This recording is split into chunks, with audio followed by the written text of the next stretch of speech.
Shalom, I'm Eddie Chumney of Hebraic Heritage Ministries, and we welcome you today to our study on the Hebraic roots of Christianity. We are doing a series on what the rabbis in Judaism teaches about the 10 tribes, and in order to help us to get insight regarding this, I am here in Jerusalem with Yair Davidi. Yair is an Orthodox Jew, and he spends his full time doing research on the 10 tribes of Israel from an Orthodox Jewish, from a rabbinic point of view. And so by taking the Bible, taking the prophecies regarding the tribes of Israel, using rabbinical sources, combining that with the study of history and linguistics, the Hebrew language and languages of other countries, we can understand who characteristically the Israelite peoples are, where they went, with their associations,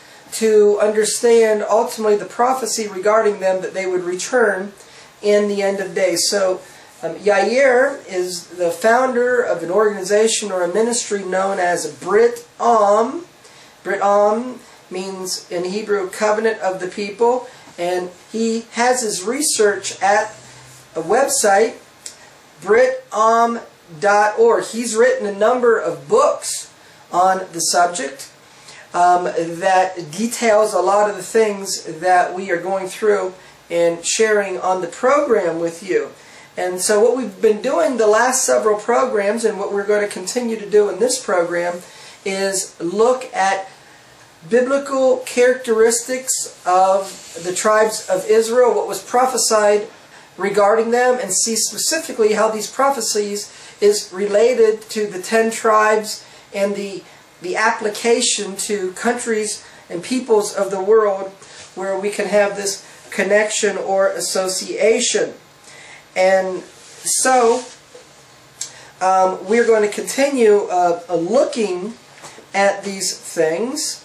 And Yair, what I want to talk about first is the book of Hosea was written as a prophecy to the northern kingdom, and the marriage between Hosea and Gomer and the children that are mentioned here from that marriage is a prophecy of what would happen to the northern kingdom in their judgment, in their exile. And so Hosea married Gomer, and one of the kings of the northern kingdom is the King Omri. And when the Assyrians took the northern kingdom captivity, the Israelites were known as Gomri, which was associated with Gomer. And so historically, the people is known as the Cimmerians, not Samaritans, the Cimmerians, as well as the Scythian peoples are associated with Gomer. And so the children from the marriage, which in Hosea chapter 1 and verse 9, one of the terms is lo ami, not my people, or one of the ways that you can understand the meaning of the prophecy, not my people, is that they would be identified with non-Jewish peoples in their intermarriage and in their mixture. And then in Hosea chapter 7 and verse 8, it says, Ephraim has mixed himself among the people. So in the assimilation, Yair, one of the things that's said about the descendants of Abraham, and this is found in Genesis in chapter 21 and verse 12, and it specifically says, Sarah has said unto you, hearken unto her voice, and then it says, in Isaac shall your seed be called. That Israel would be called by the name of Isaac. So how do we understand that prophecy, and what peoples then were connected with Isaac as it relates to the northern kingdom and Gomer? So Isaac, we find in the book of Amos twice. The northern kingdom of Israel is referred to as Beit Yitzhak, or Beit Yishach. Actually, he spells it differently. Instead of the Yitzchak, he spells it Yishchak, which is significant, incidentally, which has significance. And he refers to the northern kingdom of Israel as the house of Isaac. In other words, Amos applies the name Isaac to the northern kingdom of Israel, which are the 10 tribes who were exiled by the Assyrians and became the Cimmerians. The Cimmerians, from the Cimmerians, or Cimmerians as also referred to, emerged the Scythians. One of the terms applied to the Scythians was Isak Gulu, which in other words the exiles, Gulu of Isaac, and also Zohak and Shaka and Ishach, and different names applied to the Scythians, where the word Scythian is actually a Greek term. They refer to themselves as names very similar to the word Ishach, to the word Isaac. And so we find this name, the Scythians, who were the lost tribes of Israel, or were a portion of them, an important portion of them, they were named after Isaac.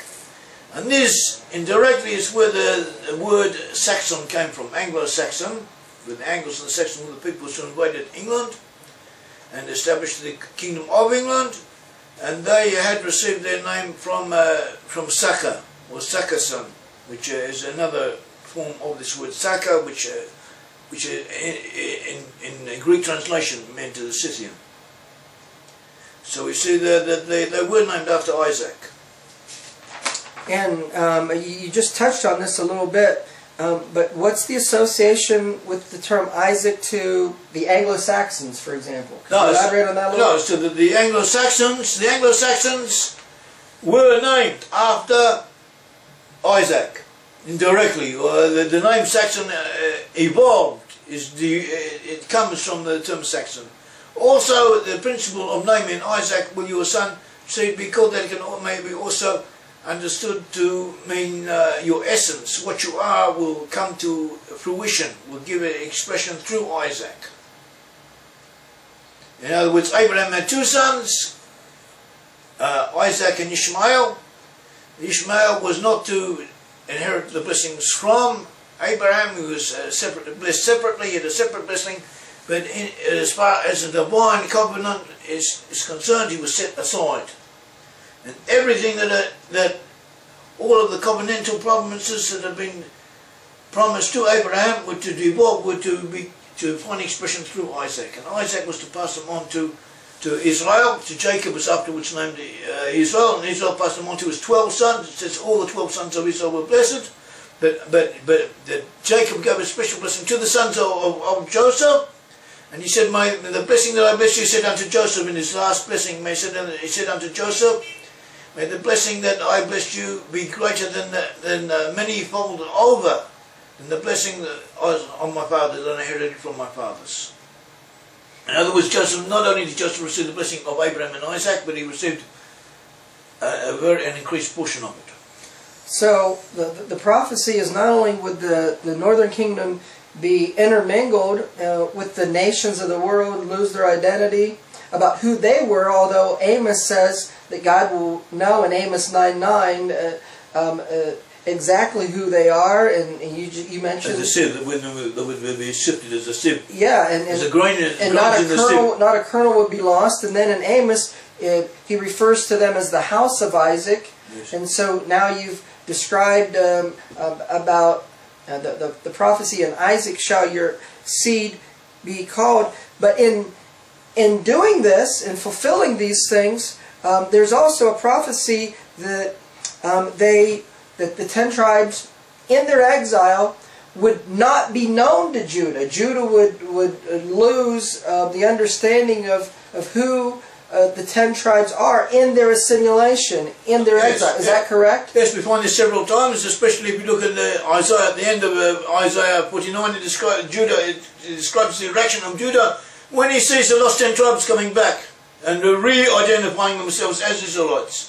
And he said, who are these? Where did these come from? Who bore these? And I was alone, I was persecuted, I was going from place to place, and where were these when I needed them? That's what the direction that we do find today amongst the Jews. When we come to Jewish people and we tell them the lost 10 tribes are here and there, amongst the Western people, so they say very nice. But when we were suffering in Europe, when we were persecuted, when we needed them, why didn't they identify themselves? So in effect we can say that they did identify themselves, that the Jews were helped by them, or to the extent that Gentiles helped Jews in any way whatsoever. It was usually from people who were identified from those 10 tribes. But nevertheless, this reaction exists, and it has some justification. So you're referring to Isaiah chapter 49, verse 21. This is really Judah speaking. Then shall you say in your heart, who has begotten me, seeing I have lost my children and am desolate, a captive and removing to and fro?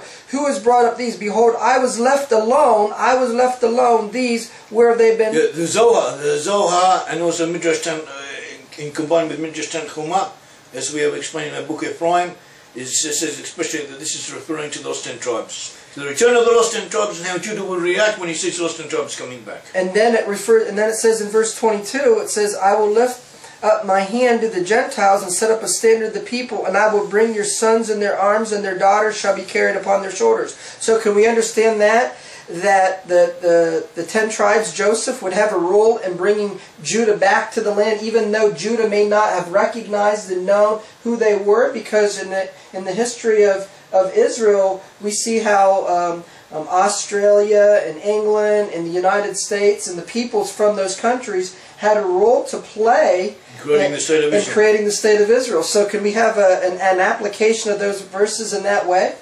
That Joseph was in effect helping Judah, but Judah's not really aware that who's helping them is Israelite peoples or Joseph? Could that be an application? It could very well be. I've never heard of that before, so it's a new one on me, but it's worth looking into. It sounds reasonable. But it fits in with the verses. But nevertheless, you said that verse, who are these, that Judah would say, and you said the rabbinic sources said this is referring to the 10 tribes, that Judah would say, who are the 10 tribes, or where were they when I needed them?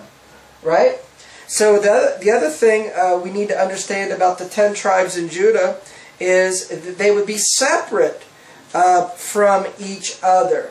They would be separate from each other. So in Isaiah in chapter 11 and verses 12 and 13, it says, and he will set up an ensign or a banner for the nations. He will assemble the outcasts of Israel and gather together the dispersed of Judah from the four corners of the earth. The envy of Ephraim shall depart, the adversaries of Judah shall be cut off. Ephraim shall not envy Judah, and Judah will not vex Ephraim. So this is stating that in the exile, that Ephraim was envying Judah, and Judah is vexing Ephraim. That they had conflict with each other in their exile, and maybe in having that conflict, they may have not even known that they were dealing with their brothers. Yeah, that's right. This proves that until the end times, there will have been separate entities, sometimes even antagonistic to each other, and separate. And incidentally, the commentators say the outcasts of Israel, these are the lost 10 tribes, who even though they were cast out, exiled, they settled or were resettled in specific areas together. As collective, as coherent entities, whereas the Jews were scattered. The dispersed of Judah from the four corners of the earth, the Jews were scattered everywhere. So, in their exile, they were separate entities. They were not united in the days of the kings. Their unification in them getting along is a future prophetic event. That event is associated with the Messianic era. So the uniting of the 12 tribes of Israel and them getting along with each other is a future event. Is that correct? The rabbis understand it this way? Yeah, and that's what the verses say.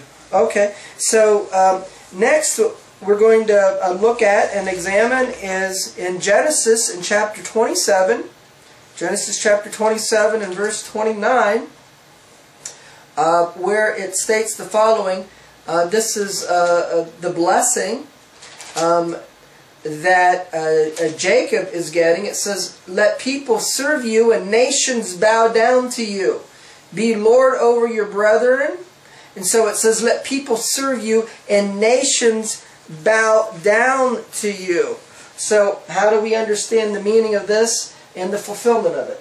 So this is the peoples we identify as the Central Western tribes. They ruled over other nations. And they were the primary elements, or one of the primary elements that colonized other peoples and they ruled over other peoples, and even now they are the amongst those who have much of the say of what goes on in world affairs. And what goes along with that, since they have the say of what goes along in world affairs, you have to not only have military power over other peoples, which we've already covered that in previous program, but they need to be economically blessed and economically prosperous. And so one of the blessings that was given is that they would be people that would be that. They would be people that would have wealth, have riches. And so this is prophesied in Genesis chapter 27, verse 28. But also it's mentioned in Hosea. It says in Hosea 2:8 about Ephraim, "For she did not know that I gave her corn and wine and oil, and I multiplied her silver and gold." Isn't that prophesied that Ephraim and the 10 tribes, that they would have riches in abundance in their exile? Yes. And so this is another characteristic of the 10 tribes. You want to elaborate on the blessing of economic prosperity and being rich and prosperous? You want to say any more about that? No, this was a part of the blessing to the tribes in general, and to Joseph in particular, and this was fulfilled in nations we identify as descended from those 10 tribes. They have been the most wealthiest nations in the earth, and they have been relative to other nations. On the whole, they've been always well off on a comparative level, and especially in the last few centuries, they have been the leader benefactors and beneficiaries of the earth's bounty. So when we're looking at the last 100 years, for example, what peoples of the earth have been ruling over the other peoples and have the military might and the economic power? These have been Western nations. Yes. These have been European nations, European peoples specifically. Just to digress, we also, in addition to the Anglo-Saxon English-speaking peoples who identify as Joseph, we also identify Scandinavian nations as part of the French people, the Dutch people as well, as being from lost tribes of Israel, also the Swiss, and all these nations. If you take a list of the most wealthiest nations of the earth, or those nations with the highest standards of living, or the healthiest nations, or the longest living nations, or the most educated nations, or sundry, whatever standards you choose as being, in your eyes, as constituting a blessing, you will nearly always find these nations in the top 10 or very close to it. So, and they usually are all of the top 10, or the majority of the top nations are these peoples. So, in the last several programs, we've been talking about specifically the tribes of Ephraim and Manasseh and how they're connected with England as well as the United States. But when we look at of all the 10 tribes of Israel, you have linked and associated them with Western peoples. And so, why don't you grab the book there, The Tribes. Okay, this is the tribes. And here in this book, you have identified the different tribes characteristically with Western peoples in European nations. So how about if you explain to us, briefly, we'll go through each tribe, how you characteristically give them a description to a country, like we went over Manasseh to the United States, and Ephraim to England, and the countries associated with England. How about if we touch on Reuben? Here you have it associated with France. How do you associate Reuben with France? First of all, we determined that amongst the lost tribes of Israel, from the tribes of Israel who moved to the west, a good portion of them also settled in France as well as in other areas, so the French, part of the French at least, were definitely just derived from the tribes of Israel.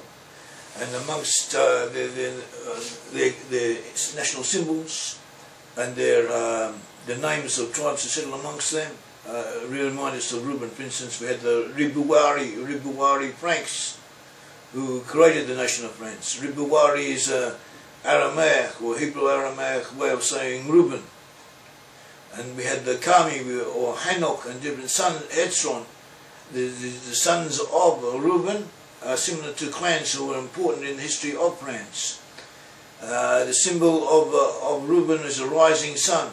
So the rising sun, the sun was also a symbol of France, and also the French in Roman times were symbolized by a cock. And a cock crow in Jewish symbolism, probably in the symbolism of other nations, is also associated with the rising sun, with the sun in general. And also the characteristics of the Reuben of the French are similar to those associated with Reuben in the Bible. There are a lot of many characteristics, just one somewhat piquant. Some of which people like to hear is that we know that Reuben is recorded as having some type of improper contact with the concubine of his wife. Also he found the dudaim, mandrakes in the field, which is allegedly a type of aphrodisiac. And he brought them to his mother Leah, and she, because of that, she was able to hire the attentions of Jacob, her husband, and through that Issachar was born. So we have here Reuben associated with what we could call the romantic proclivities, and the French have always been known as a romantic people, and Paris is rightly or wrongly considered the city of love. So we see this characteristic of Reuben has continued until our time. That is. So who are the Normans, and how are they ultimately connected to France? The Normans, we associate the Normans with the segment of both Naphtali, but primarily Benjamin. The section of Benjamin, even though most of Benjamin remained with Judah, the section of Benjamin also went with the last 10 tribes. We associate the Normans with Benjamin because, for one thing, according to tradition, the Benjamin settled in what's now Romania, the area of Romania or southeast Europe. The Normans came from that area in Dacia, but it's now Dacia, and they moved to Denmark and Norway, and from there they moved to Normandy in France, and from there they conquered England. The symbol of the Normans, one of the symbols of the Normans was a wolf, and the wolf is a symbol of Benjamin. And we have other reasons for identifying the Normans with Benjamin. Sorry. No. We're talking now about Benjamin. So yes. Benjamin is associated with whom then? Not only the Normans, but who else? Also the Belgi, the Belgai of Belgium, got the name to Belgium, but also settled elsewhere in Europe. And one of the sons or clan names of Benjamin was the Bela or Billa, or it can be pronounced Bilag, and we have in the maps of Ptolemy, geography of Ptolemy, we have indications that this clan was spread far and wide throughout the ancient Middle East, or the land of Greater Israel. It became eventually the Belgi, and that's how the Belgi are named after this segment of the Benjamin. Okay, the last one we have time to cover is, what about Issachar? You have Issachar associated with the Swiss and the Finns. And the Finns. So how do we associate Issachar to the Swiss and the Finns? We got 2 minutes. So the people such as the Mikaeli and so on who settled in Finland, amongst the Finns, they have names similar to those of clan names amongst the Finnish people. And the Finns themselves had some type of tradition that they were descended from Issachar, and also they fit in with the overall tribal configurations of Issachar, and other reasons for locating them with the Issachar. Also, in addition to that, we find segments from Issachar amongst the Swiss people. And it says that in the book of Chronicles that the sages of Issachar studied the stars in order to tell people, give Israel knowledge of the times. And even now, we all know what the Swiss are famous for, making Swiss clocks, and they give knowledge of the times to everyone. All right, so characteristically now, characteristically we've linked Manasseh to the United States, Ephraim to Britain and their associated countries, that they the Commonwealth of Britain, Reuben with France, Issachar with the Swiss and Finland, Benjamin with the Normans and the Belgians. So we have time to do one more. And how about Levi? Who's Levi associated with? Levi is associated with the Jews, but most of the Levi are to be found amongst the Jews. A small segment of the Levites may have settled in Italy and become known as the Hedobards or Lombards through Scandinavia, but on the whole, the overwhelming mass of the tribe of Judah, of Levi, is assimilated amongst the Jews, amongst the Jewish people. Maybe we can very quickly put in Zebulun Goy, the Netherlands. It says that Zebulun would dwell on the shores of the sea. The only people in the world who do dwell on the shores of the sea are the Dutch, the Netherlands. Also in ancient history, we know that the people who settled, who were in Holland, were known as Zebulun Goy. Zebulun Goy in Hebrew means the people of Zebulun. And they did dwell on the shores of the sea, and the only people in history who ever did so. And what is one of the symbols of Zebulun? And the symbol of Zebulun, it was a ship, and this was also anciently a symbol of Holland. So we make the association then of Zebulun. As you know, Holland is built on the sea. 2/3 of the land area of Holland is, literally speaking, under sea level. It is either below the sea or it needs protection through the dikes from periodic flooding. And this is the only nation in the world where this applies. Okay, we're studying the characteristics of the 10 tribes of Israel and what's prophesied them in the Bible and how we can relate and connect them by using history and other sources to the peoples of today. So we pray that the program has been a blessing to you. Remember always these words from 1 John chapter 2 verse 6. He who says he abides in him, he who says he's a believer in Yeshua as Messiah, ought himself to walk, that means to live our lives, even as he walked. How did he walk or live his life? He followed the Torah of his Father. Even so, he commanded those who believe on him in John chapter 14 verse 15, if you love me, keep my commandments. Shalom in Yeshua the Messiah. Amen.